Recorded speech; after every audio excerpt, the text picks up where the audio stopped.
retired, named James Fitzgerald, helped solve the Unabomber case. He does not buy these TMZ letters.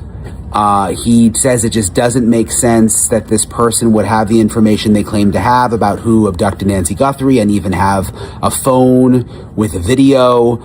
He says none of that. At 2:47 in the morning, a camera outside an 84-year-old woman's home catches a man in a mask cutting the signal to her doorbell. 25 minutes later, her medical device loses contact with her phone. By that afternoon, Nancy Guthrie is gone. And 5 months later, investigators still don't have his name. But they do have something else. 2 letters they were almost certain were fake, and new evidence just proved they weren't. Before we go further, if true crime cases like this keep you watching until the end, hit like, share this with someone who needs to hear it, and subscribe so you don't miss the next one. And drop a comment telling us where you're watching from. We'd love to see how far this story is traveling. Now, here's what actually happened. It starts, oddly, with a man who had nothing to do with it. In the days after Nancy vanished from her home in the Catalina foothills, a man in Hawthorne, California sent a text message to her family. He asked about Bitcoin. He called, asking if the payment had gone through. For a short window, people online built entire theories around him, searching his job, his background, wondering if he was the one hiding behind the mask. He wasn't. Investigators traced the message to his home within days. He admitted he'd sent it himself, just to see if the family would respond. He was a health department employee, not a kidnapper, just someone who saw a tragedy on the news and tried to profit from it. Federal prosecutors charged him anyway for sending a ransom demand and for harassment by telecommunications device. He pleaded not guilty in February. By July, his case had shifted to a change of plea hearing, a sign he was expected to admit guilt. That case closed one door, but it also pulled attention away from something far more important that had been sitting quietly since February. 2 actual ransom notes sent to a local news station in the days right after Nancy disappeared. For months, nobody was sure if those notes were real. Investigators stayed quiet while they worked in the background, tracing IP addresses, comparing writing patterns, studying the digital fingerprints on both letters. Then came the update that changed everything.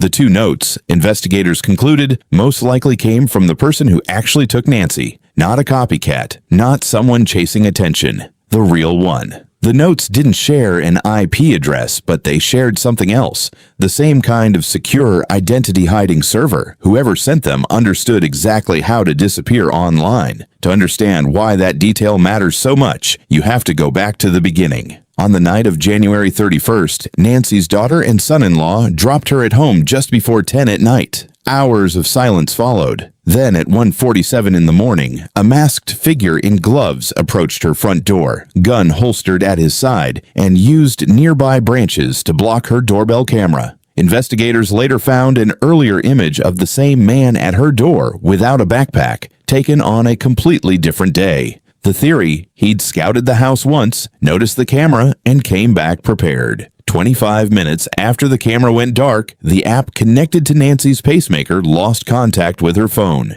She wasn't found missing until she failed to show up for church the next morning. Investigators later recovered a pair of black gloves near her home, matching the ones seen in the doorbell footage. DNA inside them belonged to an unknown man, no match in the FBI's national database. That forced investigators into a much slower process called genetic genealogy, building out family trees instead of searching for an exact match. Now, back to the notes. The first one said Nancy was scared, but alive. It demanded $4 million in Bitcoin, with exact instructions for the exchange. Investigators quietly tested it, sending about $150 into the wallet named in the note. Nobody touched it. 4 days later, a second note arrived from the same address. This one said Nancy was dead. No apology for the kidnapping, only for what it called things going wrong.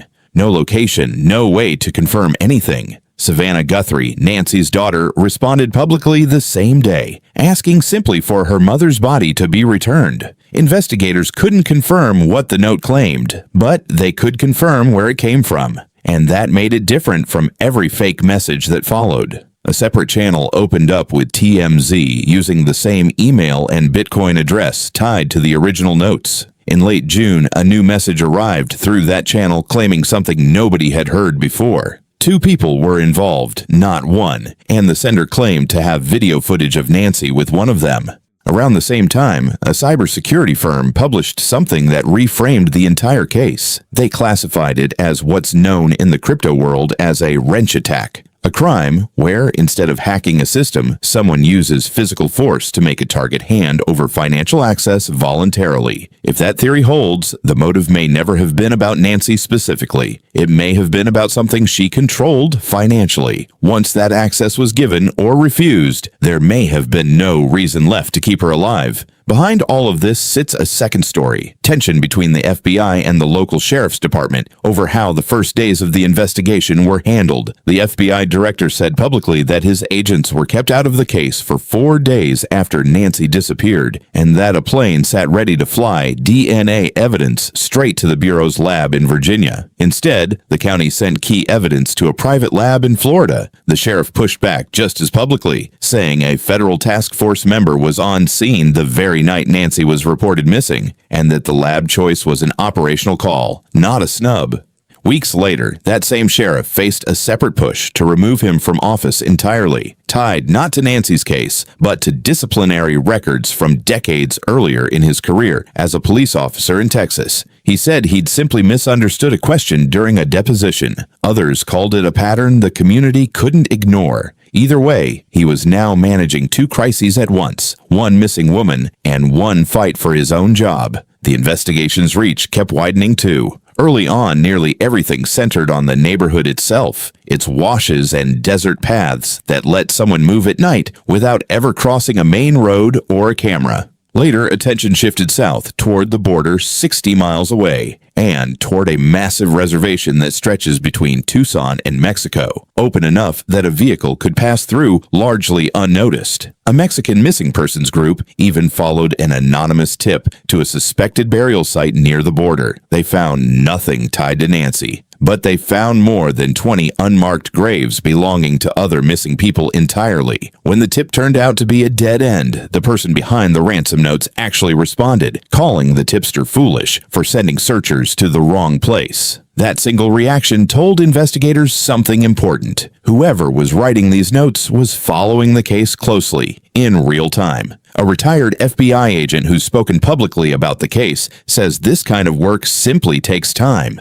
Hours reviewing footage frame by frame, months waiting on DNA results, genetic genealogists building family trees branch by branch instead of chasing a single match. She says she's nearly certain the case will eventually be solved, and that investigators aren't swayed by the noise of social media theories, even though they're aware of it. Public figures like Kim Kardashian have said publicly what a lot of people are thinking. How does someone vanish, an elderly woman, from her own home, send detailed ransom notes, describe her death, and still remain completely unidentified more than 100 days later? Meanwhile, the reward kept climbing. It started at $50,000 from the FBI, then doubled. The county added $25,000 more. By late June, the Guthrie family alone was offering $1 million for information leading to Nancy's recovery, pushing the total reward past $1 million, one of the largest ever offered in a missing person case. 5 months later, nobody has a name, but nearly every thread, the notes, the gloves, the crypto trail, the newest claim of hidden video, keeps tightening around the same conclusion. Whoever did this planned it carefully, understood how to vanish online, and is still out there. If you want to see where this case goes next, subscribe so you're here when it breaks, and drop your theory in the comments. What do you think that second ransom note was really trying to hide?